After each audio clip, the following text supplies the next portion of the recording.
Hello，大家好，现在是下午12点40分。有股友就问这只 JHM Consolidation，他就问现在还可以 hold 吗？今天呢就早上呢就跌了2.40%，当然是有点惨了。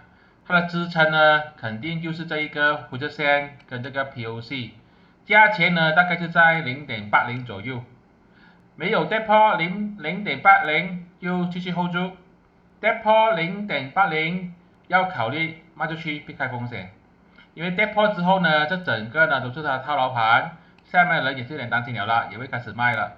跌破0.80要考虑把它卖出去，这是我的个人看法，并没有任何的买卖建议，谢谢大家。